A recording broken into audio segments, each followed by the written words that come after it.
to introduce to you two speakers, which really honored us with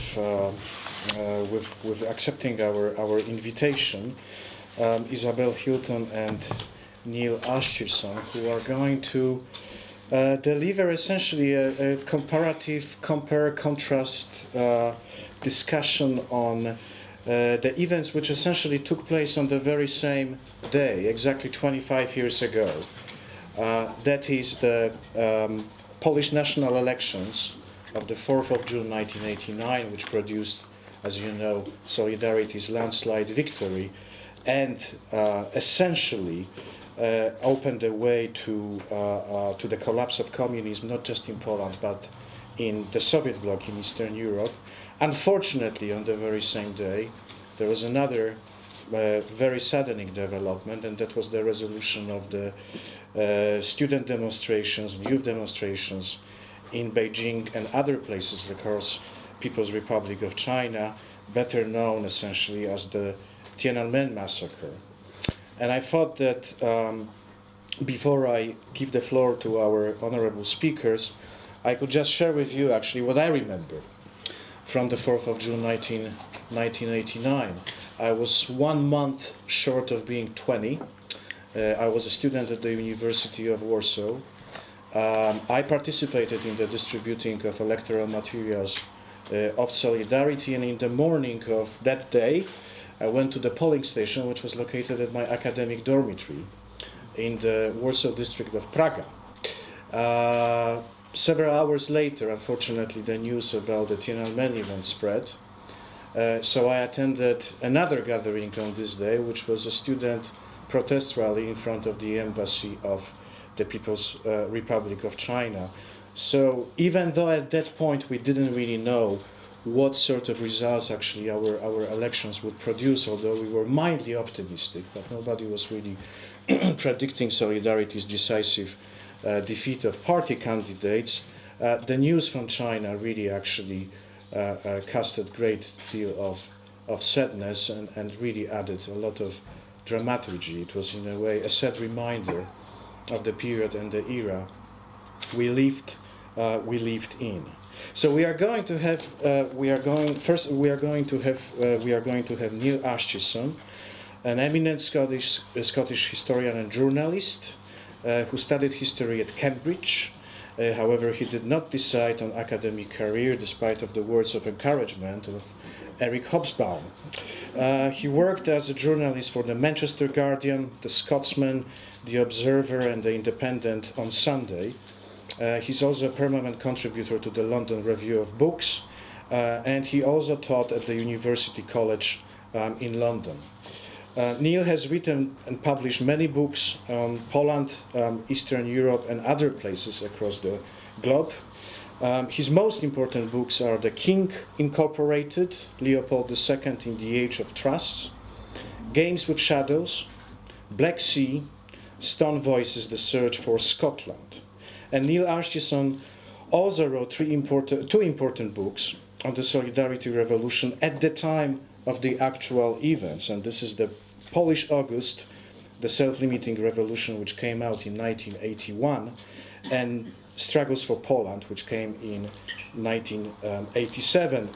I should also say that Neal Ascherson could be seen as a popularizer of Polish culture, but also a very, very close critique, an analyst basically of the Polish political culture, which came out so decisively in his book, The Black Sea, where Neal was apparently paying very close attention to the political culture of Polish szlachta, Polish nobility.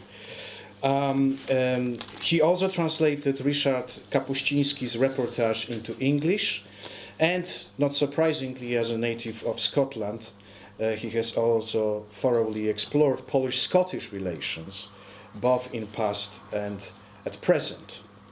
Isabel Hilton is the editor of China Dialogue, an independent, non-commercial, bilingual website devoted to the publication of high-quality information and debate on the environment. She has masters in Chinese from Edinburgh University, studied in China at the Beijing Foreign Language and Culture University and Fudan University in Shanghai. She also holds an honorary doctorate from Bradford University, is a member of the Royal Institute of International Affairs. I should also add that Isabel has reported from China, Latin America, Africa, the Middle East, Europe, and has written and presented several documentaries for BBC television. She worked for the Daily Express, the Sunday Times, the Independent, the Guardian, and the New Yorker, and presented BBC Radio 4's The World Tonight and Radio 3's Night Waves radio shows. Her work has appeared in the Financial Times, the New York Times, the Los Angeles Times, just to name a few, Index on Censorship, and Isabel Hilton wrote The Search for the Panchen Lama, which came out in 1999, and co-authored The Falklands War and the Fourth Reich, Klaus Barbie and the Neo-Fascist Connection. And I should also add that both of our speakers covered the end of the Cold War and the subsequent elections in Central Eastern Europe after the collapse of communism. So I think we are going to have a very thought-provoking coverage, basically, of the Polish and Chinese events. And instead of delivering two long presentations, we essentially thought that both Neal and Isabel are going to give a sort of brief overview and signal certain major points, particularly the very different outcomes of these two very different events that took place on the very same day. And needless to say, we are going to eagerly await your comments, your impressions, and your questions. Please welcome our speakers.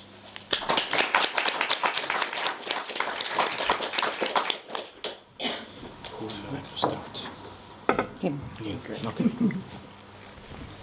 Now, can you hear me at the back? Everybody. Speak if you can't. What I'm going to say is very much informal, and I think in some ways I want to talk about the smaller issues of what finally happened on June the 4th, the lead up to it and how it looked and felt. And it is perhaps later that we can get into the bigger issues of what it meant and signified and how it fitted into the vaster perspective of what was going on in the world, including China. And this is partly because it's not a bad way of doing things. It's also because I apologize that the Observer, for whom I was working at the time, threw away into the skip all my notes, diaries, and indeed my cuttings. So I'm reconstructing my memories of this from almost nothing. Now, the first memory I have of that June the 4th is one of enormous quantities of rolling paper. And I remember being in the cafe of the Europejski Hotel in Warsaw and watching friends of mine dealing with the teleprinters and coming with huge rolls and rolls of paper as it came off the teleprinters. And they were mostly lads and girls working for Solidarity, covered with figures. These figures were more or less incomprehensible, partly because the ink was running out on the teleprinters, but they could understand what was happening, and they were completely astonished because they had not realized what could happen in this election, or what the people, the Polish people, could do to the regime if they set their minds to it, and they had done it. So this was the moment of astonishment and revelation, of sitting at that, trying to push aside cups of coffee and plates and things, and put down these rolls of paper, these printouts, and to look at the figures and the enormous European event which these confusing rolls of paper contained. Now, I did write some things about this. I can read you some notes I made at the time. Some of it is well known to you in the elementary, but the Round Table, which we'll obviously come back to.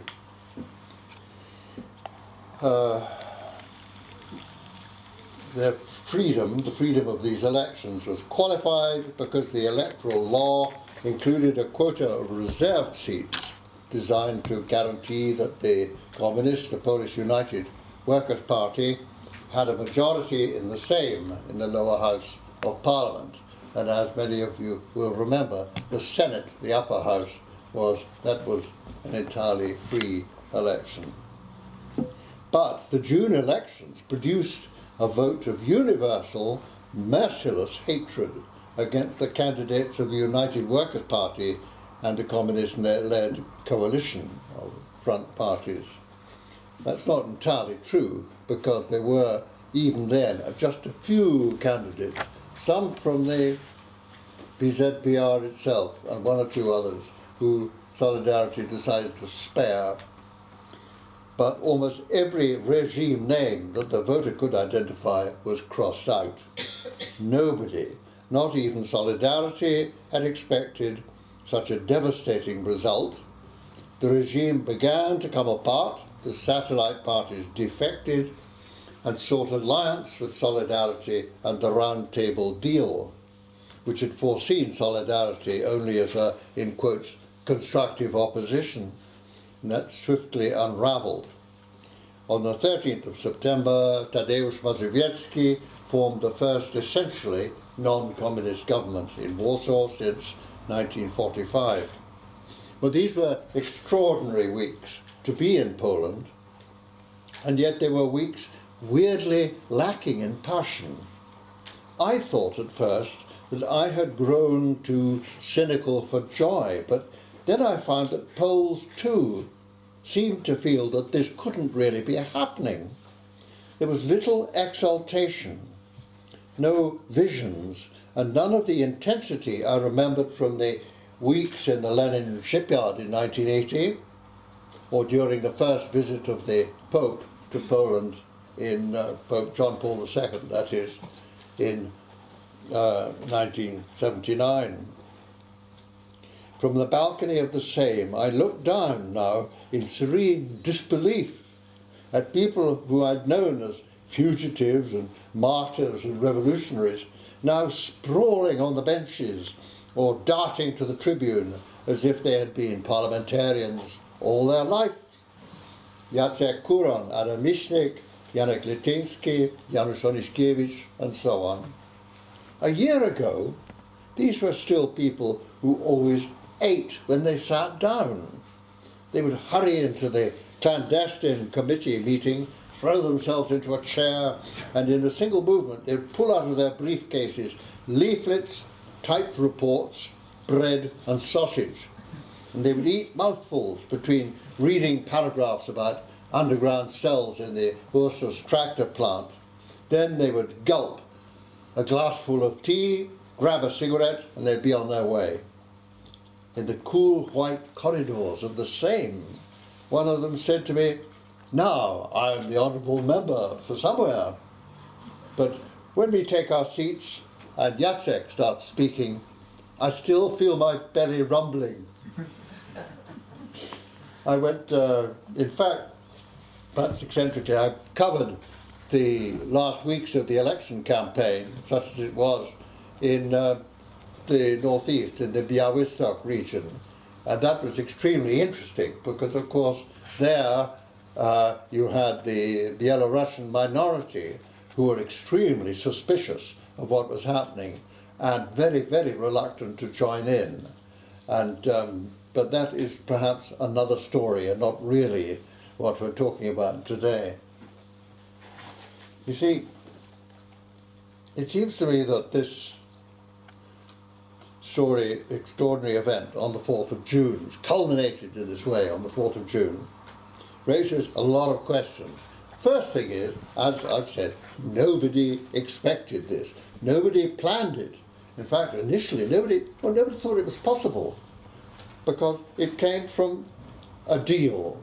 The deal really was, from the Round Table discussions, Jaruzelski and his deal was, well, we could legalize the underground solidarity.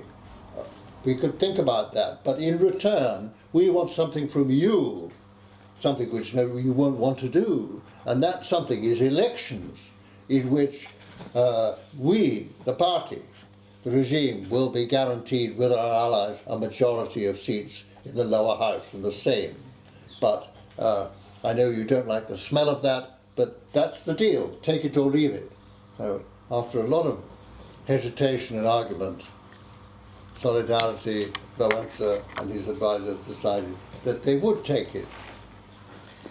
Then the next question is, how did it come to this extraordinary result on the 4th of June? Because, you know, this is the last thing, of course, which the regime wanted or intended. And like not a few great Polish events, it has a sort of theatre of the absurd element, because the people who first suggested that it would be theoretically possible to destroy the entire regime list of candidates by simply crossing them all out wholesale, not just one by one, but wholesale. First people who suggested that were actually the regime, who on a, I think it was a television program in which they were discussing, well, they had to, that's right, they had to give Solidarność an election program. So they had a little election program. Immediately afterwards, the regime said, well, now we must say something. And they put on sort of regime journalists, one of whom said that I think it was one of the Solidarity organizers, Jacek Fedorovich, who was, I think, running the, he was running the publicity office, in effect, of Solidarność at that time. And they said, this Jacek Fedorovich, for example, no understanding of democracy at all. He's suggesting that they could cross out all the entire list. Is that democratic? Nobody in Solidarity had actually really thought of this. But when they heard it, people looked at it and said, oh, well, you know. And up to that point, and I think this is part of the irony of what took place, Solidarity's main coordinating committee and the citizens committee led by Wałęsa had both been very, very dubious about this election. They said, well, we had to accept this dummy, falsified election just to get ourselves re-legalized, but on the other hand, who knows what's going to happen? It probably contains one more dirty regime trick in which they'll pull on us and we'll all be discredited or something will go wrong. And they were deeply mistrustful in the initial phases of the election campaign. But then when the regime, you know, overdid its paranoia and made this remark about striking out the list, suddenly things sort of began to look rather different. And with enormous enthusiasm, the whole Solidarność machine began to move into action. And there were these huge queues in Dutch Constitutie, the big square in the middle of Warsaw, where a cafe called, I think, Niespodzianka, which doesn't exist anymore. But anyway, in that cafe, there was the Solidarność sort of publicity headquarters. And people queued up in the morning, enormous queues, just to get this bulletin which was coming out, which was called Gazeta Wyborcza, the election gazette, which of course, as you all know, then became an immensely, gigantically successful daily paper, as it still is. And that was the beginning of it.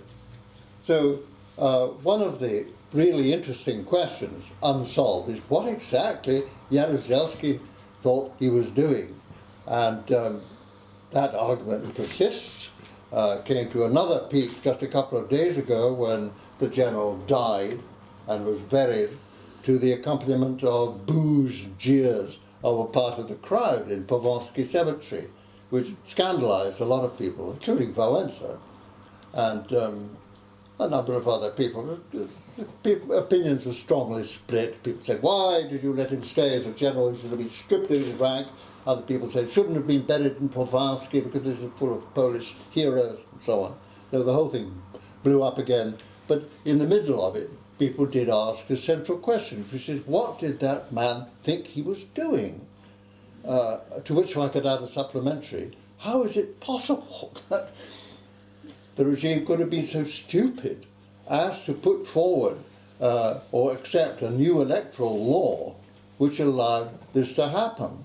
But happen it did. And the results were, where are they now?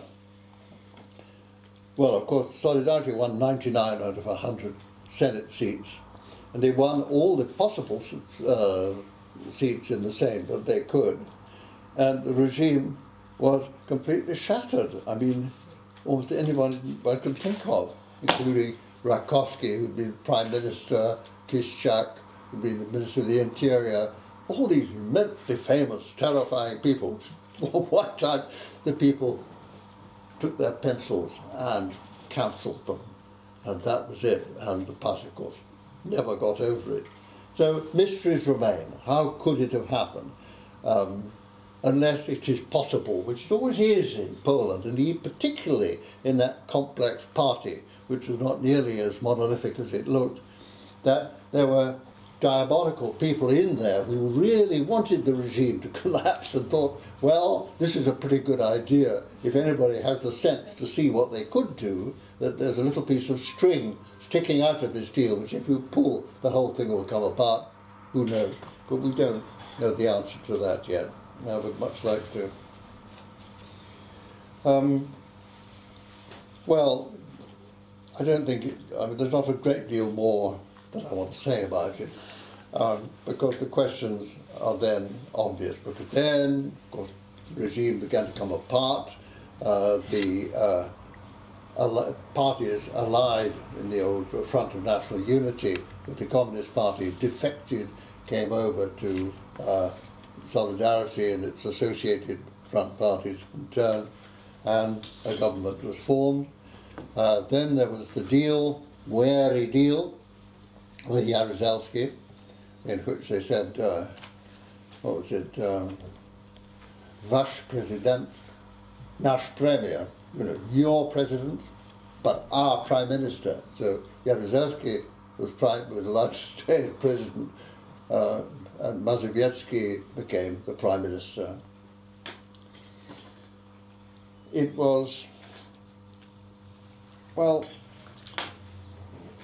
a transition of power which, as you all know, and this is really opening up a different subject, in the sense of what people imagined and dreamed, the people who actually made this transfer, the people who fought in the opposition and the underground for so long, who organised the Solidarity itself from 1980 onwards, the people in the Committee of the Defence of the Workers, even in the 1970s, the Poland which soon emerged was not the one they had dreamed of, and the happy, gaunt people, chain-smoking, tea-drinking, sausage-eating people who were suddenly found themselves on the benches of the Sejm.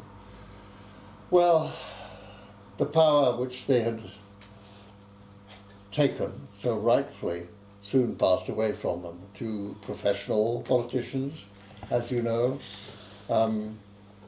Solidarity, I think almost nobody, certainly nobody in the West now remembers that it was actually an anarcho-syndical movement, technically speaking, which looked forward to a democracy of self-managing workers' control production. It was in many ways deeply old-fashioned in many senses.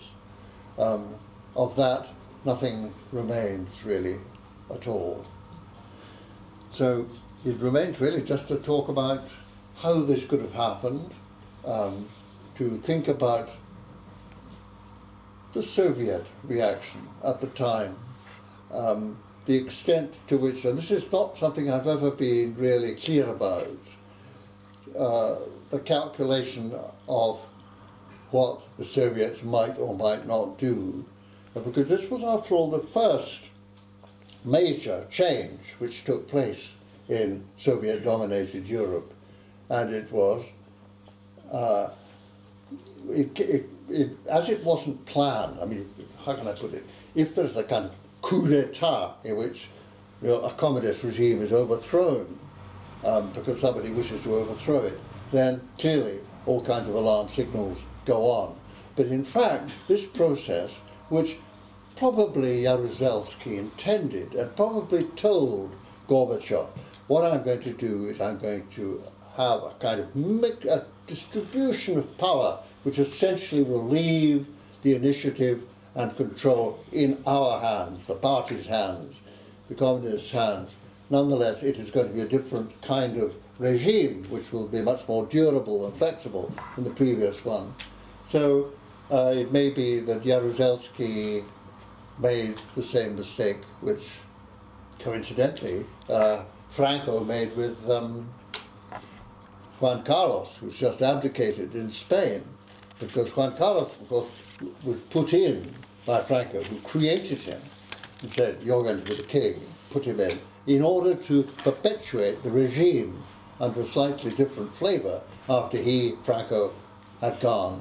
And of course, no sooner had Franco gone than Juan Carlos betrayed him, effectively. And it may be that, well, what we don't know is what Jaruzelski really wanted to happen. But it is a fair suspicion that he wished simply to use this change, this election, as a way of maintaining his own power, of keeping the regime in power for an indefinite period. It is just possible that he foresaw that in the longer term it couldn't work. That even if the elections had gone as he planned, that the regime which emerged from them, with communist dominated, but with a large representation of legitimate, legalized opposition, was just not going to work. But we don't know that.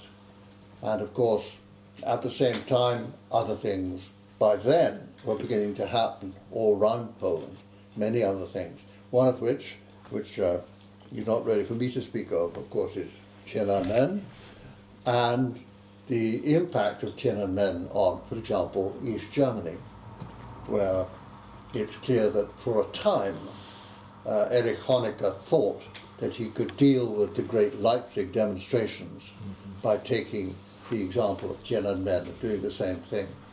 So I've spoken enough just about the details as it struck me then, as I saw it. It was a strange period, but it was, in many ways, it's a history of miscalculations, some of them beneficent, happy miscalculations, sometimes of grotesque ironies. The fact that it was the regime who put the idea into Solidarity's mind that the voters could be encouraged to cross out the entire list and therefore change the whole balance of power. But it eventually made sense of itself in the autumn, and the Mazowiecki government took power. Thank you. I went to Beijing in June of 1989. I was then working for The Independent. Our correspondent came back to do one of those quick books journalists did in those days, and I went to take over for him to cover that period. So I was there, but not there at the traumatic parts. I have no personal memories of that night. A huge amount has been written. I'm not going to talk about that. But what I want to talk about is how I see Tiananmen fitting into the kind of broader and longer conversation that China has been having with itself for around 100 years. And it's about what is China. This is a conversation that begins, if you like, in the middle of the 19th century. It reaches one of its peaks in the 1890s with the reform movement. It reaches another peak in 1919 with the May the 4th movement. And again, that was one of those moments. And there are a number of tropes in this conversation. One is the role of the intellectuals, and particularly the role of students in Beijing, who throughout this long attempt to define post-imperial China or modern China, a conversation, I would say, that continues, have played an enormously important part. And in 1919, the May the 4th movement, they marched from Beida to the centre of Beijing, just as others did in 89, to make their claim for their right to define how China should be. And they had many things on their mind about what language was, how language would be used, the use of the new literature movement, what was the relationship of the people to culture and politics. I mean, the immediate occasion of it was about the return of what had been German concessions being given to Japan. So there was a political element, but it was also about this, defining China, a country that had an imperial system for, well, around 2,000 years. It gets stretched back into history these days, but that's pretty instrumental. That system it was only a few years, 1911, 1912, since the end of the empire. And China was a shape at that point that it had never been as under, if you like, a Han Chinese government. So the previous dynasty had been Manchu, people from the northern steppes, Central Asian people, very different sets of cultural and beliefs, and they had doubled the size of Ming China. So if you look at a map of China in 1644, it's half the size of China today, and it's double the size today because the Manchu were they were a warlike steppe people, and they conquered in blood. They conquered particularly Xinjiang in blood. Tibet was a much more negotiated relationship because they owed a spiritual allegiance to the Dalai Lama, so they offered a kind of priest-patron relationship which hardened as the Qing dynasty went on. So anyway, we arrive at the beginning of the 20th century with this great baggy, lumpy thing. We don't even know what to call it.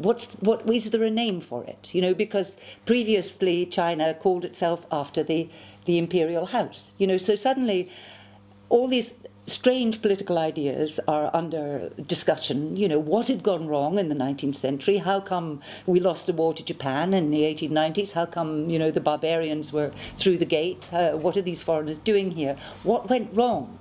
And that conversation has been, it starts there. It starts with that question of what went wrong with China. That was a very important and urgent one. And this conversation and what China is continues. It's interrupted throughout the 20th century, but it always returns.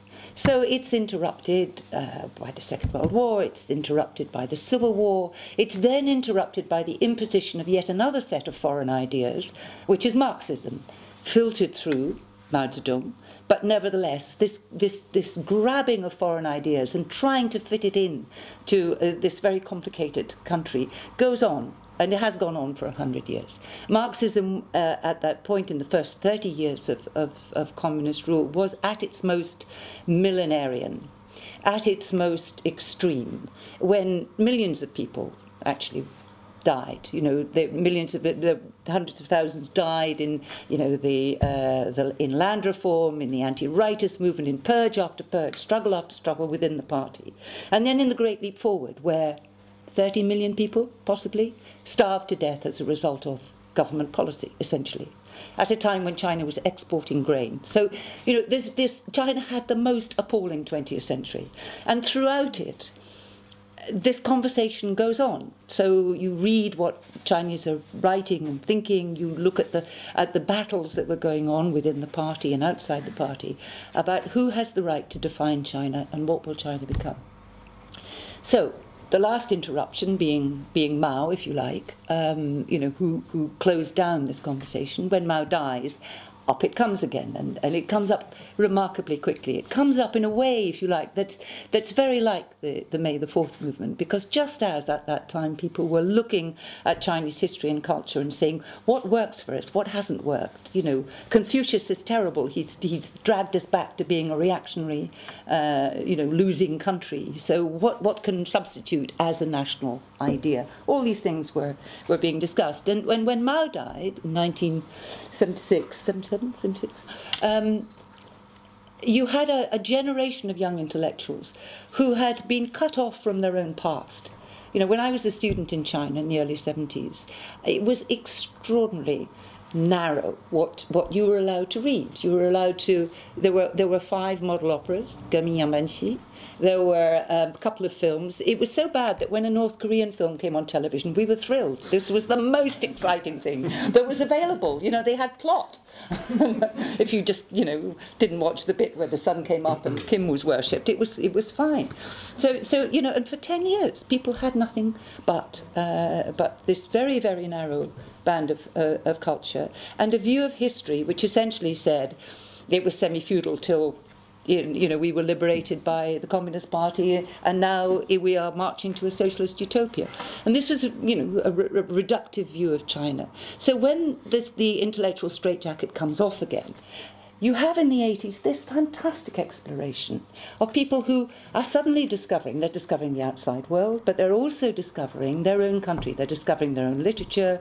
They're discovering writers who they hadn't been allowed to read, and they are discovering their own past, and they're beginning to piece together the story again. And one of the most important cultural artifacts of the 80s was a television series made for CCTV, Central Television, called River Elegy, and it was the great historical exploration of, you know, again, that conversation, what is China? How is China to be a modern country? What is to be, you know, what are its politics? What are its beliefs? And so that was perhaps the most exciting reform period that China has had, really, for 100 years. It was an extraordinary decade. Going back to the role that students and intellectuals play in driving that conversation forward, you know, we talk about Tiananmen as though, if you like, it was a kind of one-off event, but it's one of a long series, you know, and you can see the points at which the intellectuals and the students attempt to intervene are pretty critical moments. So in the late 70s, you know, Mao dies, but there is a battle over the legacy. There's a battle between, you know, Deng Xiaoping and the reformers in the party and those who cling to the canon, who cling to the kind of narrow ideas. And the students intervene. They intervene on the occasion of the death of Zhou Enlai, for instance, when the party wanted to bury him quickly. The students and others, but principally students, go down to Tiananmen Square and they protest because they wish to say, you know, we want Zhou Enlai's China, not Mao Zedong's China or the Gang of Four's China. They hang little bottles on, you know, Deng Xiaoping, little bottle. They play these political games. They express their preference for the politics of the moment. Then in, again, in the late 70s, when Deng Xiaoping is back and he talks about the 4 modernizations, this project of moving China away from doctrinaire socialism into another kind of economy, and Wei Jingshan puts up his poster on Democracy Wall saying, what about the 5th modernization? What about political modernization? And that whole conversation begins on this enormous length of wall at Xidan. And everybody joins in again. It's, you know, every day there were new posters, every day there was new debate. It was like a kind of giant speaker's corner. And then it was closed down by Deng Xiaoping. Wei Jingshan goes to jail. And that episode sort of passes from public memory.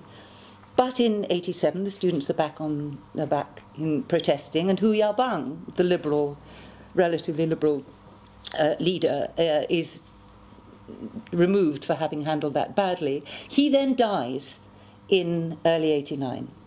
And it's the death again of Hu Yaobang, which brings people back onto the streets to say, we want Hu Yaobang's China. You know, we want the ideas of Hu Yaobang, which were all supported by the then General Secretary of the party, Zhao Ziyang. And we know a lot about, you know, what Zhao Ziyang wanted, where a lot of the things that are attributed to Deng Xiaoping were in fact Zhao Ziyang's reforms. Zhao Ziyang's reforms included political reform. There was an economic program, but there was also a political program. And what we got in the end after Tiananmen was the stripped-down version of the economic reforms, but without the political reform. So that was a defining moment. So what happened, of course, with the outcome? I mean, I should also say that we talk about Tiananmen, but this was across the country, and it begins not even with the death of Hu Yaobang, because the first time that martial law was declared in China after 1949 was in February of 1989, not in Beijing, but in Lhasa, where, again, the 80s had taken the lid off the terrible, state of Tibet after 30 years of cultural revolution and many other things, and the party in the early 80s had begun a conversation with Tibet about how do you govern, how do we, Han, China, Beijing, what relationship do we have with a different belief system and a different culture? And that conversation had made remarkable progress, and a lot of truth had been told. But by the late 80s, there was a certain measure of unrest, and martial law was declared. So that was the beginning of 1989, which was, I have to say, one of the most extraordinary years, I think, in history. So we get to April 1989, and the students are in the square. And then there's a series of missteps, if you like, probably on both sides. So what did the students want? What were they asking for? They're asking for, a lot of the things that Xi Jinping is asking for in some respects. They were asking for an end to corruption. Well, I think Xi Jinping's still battling with that. But in addition, they were asking for, rule of law. They were asking for greater freedom of expression. These were kids who'd gone through the Cultural Revolution. The songs in their head were the songs of the Cultural Revolution. Their heroes from the comic books were heroes of the Communist Revolution. That's what was in their head. They just wanted it to be better. They wanted it to, and if you read what they say now about why they went to the square, they said, we wanted a better China. They didn't want to overthrow the government. They couldn't imagine a different government. But they wanted the constitution to be enacted, and they wanted all these things which had been promised and hadn't quite been delivered. And in that sense, they were part of that process of de-Maoization that had begun with the death of Mao and the return of Deng Xiaoping, which might have led on to something quite different. But again, the conversation was interrupted, so it has to go underground again. And it will come back, but that's what happened on June the 4th. So when the tanks moved in, they sang the Internationale, because that's what was in their head. That's how they saw the world. That's how they understood the world. But they'd got to that point because whilst they presented themselves as, wishing, they asked for a response from the party. And there were a whole series of missteps, as I said, which included the publication of an editorial which described the occupation as the work of, anti-party hooligans elements. And that caused massive indignation, because by then, everyone had been through the square. We'd had the press marching with banners saying, no more lies. We'd had judges, marching saying, we want the rule of law. We'd even had the secret police marching. This was a huge movement all across the country. So it goes on in Sichuan, it goes on in Guangzhou. The reason we know about Tiananmen was that the press had gathered because Gorbachev was due in town, remember. So the international press were there. It was shaping up to be an embarrassment with the hard deadline, which was the arrival of Gorbachev. So the party had to decide what to do about it. And the party split at the very top. So the Politburo splits. You've got Zhao Ziyang and one other voting against repression, and you have Li Peng. So at this impasse in the Politburo, they go to Deng Xiaoping, who is formally retired, but through whom absolutely everything is flowing, because in the end, Deng Xiaoping has to decide. Now, we know a lot about this because it's absolutely unprecedented, but a huge cache of documents were smuggled out of China and translated and published, the Tiananmen papers, 10 years, I think, after the events, clearly from the faction that had lost. And so this is one of the very, very few crises in China about which we know a great deal. We know a great deal about the internal conversation and the process of decision and who said what and how they saw it from inside.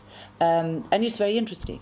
So, crudely, Li Peng, who was part of the intelligence gathering, had persuaded Deng Xiaoping that this was an existential threat. This was a threat to the party, that these were anti-party elements. He quoted absolutely every anti-party slogan that was around. It didn't start that way, but by the time we'd had the editorial, then there was the hunger strike, and then it hardened. It hardened as the process went on. And Deng Xiaoping was probably not that hard to persuade that this had to be stopped. And we know what happened. So what was the result of that? Well, kind of everything changed. The relationship between the party and the people changed. You can't be, the party that serves the people and the party that sends in the tanks. It doesn't work. So a whole new narrative had to be devised. And history became a state project. A commission was set up to retell Chinese history in order to produce a story that would allow the party to continue to argue for its moral claim to power, its exclusive claim to power. And that story was, well, it went back in history. So it was Chinese exceptionalism. China is 4,000, sometimes they say 5,000-year-old political entity that has its own rules. So nothing that, no foreign ideas are appropriate, ironic enough, since the 20th century was absolutely consumed by foreign ideas and still is. China still is. And so it was the most powerful and glorious civilization until the arrival of foreigners in the mid-19th century and the rise of Japan and all these hostile external elements that undermined China. And they continued to undermine China until we, the Communist Party, restored China to, we kicked out the foreigners and we are restoring China to its former position. But these hostile external elements continue to wish ill on China. So that's the narrative, that's the story, that becomes the history. And to accompany this, there is a massive wave of memorializing, museum building, the creation of historical shrines, fake or real. So, for instance, the old Summer Palace in Beijing, which was regrettably sacked by Anglo-French forces in 1860, when I lived in China, was just it was a goat farm. It was with some really exotic ruins. It was very near where my own university was. You could cycle there. There was nobody there. It was a place where it was very peaceful. It was very difficult to go around in China without attracting a crowd in those days because there were very few foreigners. So people would sort of surround you and say things like, "Long live Enver Hoxha," because they thought the only person who could possibly be on the streets has to be from a friendly country. We've only got one, long live Enver Hoxha. So you get used to that, but it got quite wearing. So actually the old Summer Palace was a place to go because there was nobody there. It was very peaceful and you could have a picnic and all that. After 1989, places like that became, part of the narrative of grievance, of this is what was done to us. This is why you need the party to ensure this will never happen again. Dozens of anti-Japanese museums, or museums of Japanese atrocity. The memorialization of Nanjing. Now, Nanjing was awful. The Japanese occupation was awful. My point is not that it wasn't awful. My point was that in the early 70s, it was not discussed. It was simply not a problem, in terms of the internal narrative. And I remember in Fudan, I think in 1974, suddenly seeing a banner going up on the campus which said the friendship between the Japanese and the Chinese people from generation to generation. And I looked at this and I rather probably ill-advisedly said to a fellow student, well, I hope the next generation's a bit better than the last in terms of friendship. And this was regarded as a very unhelpful remark. What are you saying? Are you saying that the Japanese and the Chinese people are not friends? Sorry, just thought I'd one or two incidents in the past, and that was absolutely not discussed. In fact, it was explicitly not discussed. So then after 1989, not only is it discussed, but it's, museums, memorials, a kind of rehearsal of grievance, which is part of the story of why you still need the party. So that changed. Now, once you do that, of course, you create a history that is extremely vulnerable. It's vulnerable to other versions of history. So one of the things that changes in 1989 is that from then on there is an enormous black hole in the middle of history. This is after all, a series of events that has touched everyone in China. You know, everybody, if they didn't take part, they knew what was going on, they had a cousin, they had a brother. And then after the trauma, you know, the nation is in shock. Now, you can do a lot of things with an episode like that, but pretending it didn't happen is really quite difficult, because of course it's in everybody's memory, and you can't talk about it. You can't, I mean, the series of sort of arrests and suppression this year have been particularly extraordinary, but if you look up any Chinese history book and look at Tiananmen 1989, nothing happened. It's a black hole. If you want to be a 21st century society open to the world, as China economically wishes to be, this is a problem. You know, how long do you go on trying to shape history in such a way that it cannot be discussed? You know, it's a different story to say, it happened, we were right, this is why we're right. That's one sort of discussion, and that's one sort of response. But it didn't happen is quite surreal, because it does create, you know, it creates this this vacuum in conversation, which everybody knows is there, and which can't be explored, and therefore cannot be resolved. So one thing that 89 does is it creates a set of narratives which are not resolvable, but not satisfactory, because, as I say, everybody knows they're there. Now, the other thing it did was that it kick-started, if you like, the second wave of economic reforms. So in 1992, Deng Xiaoping goes on his famous southern tour. He overcomes the Maoist opposition in the party, or the conservative opposition in the party, to the opening to the outside world. And this enormous, great economic boom begins. So we join the WTO, foreign investment is accepted, people start to move off the land and work in the factories. So there's cheap labour, and there is a lot of capital. There is an exchange rate which makes the goods even cheaper, and China starts to supply the world with manufactured goods of a fairly low level at first, but gradually moving up, or rapidly moving up. And so the economy multiplies by, I think it's around 17 times by now from then. It's quite extraordinary. And so the whole of China is transformed by this, on an economic, on a social, and if you like, on a spiritual level, but not on a political level. So we are still back where we are with this interrupted political conversation, only a lot more money around, and a different relationship with the world. But this conversation has been going on for 100 years, and it's certainly not over, and it comes back up. So now we have, after a very difficult transition, I have to say, we have a new leadership in the party. In the run-up to that transition, the conversation comes back. Will we get political reform this time round? Will this leadership be the one that finally deals with the issues in the Chinese state, which are getting pretty serious? And I think the answer right now is no. There seems to be no sign that that's on the cards. In fact, it's moving in the other direction. And so China has, if you like, condemned itself to this constant state of tension. It's like a traumatized patient. As long as this is not dealt with, and as long as it is constantly repressed, then it will constantly come back. And that, I think, is the tension that we live through every June 4th, every potent anniversary, and that we have lived through with such strength this year, because the resonance of the 25th. So the deal that was done was essentially, we will make you richer if you stay out of politics. Leave the politics to us. You get on with making money. And it worked pretty well. A lot of money was made. More money was made by the party, I have to say, than the people. But the people got some too.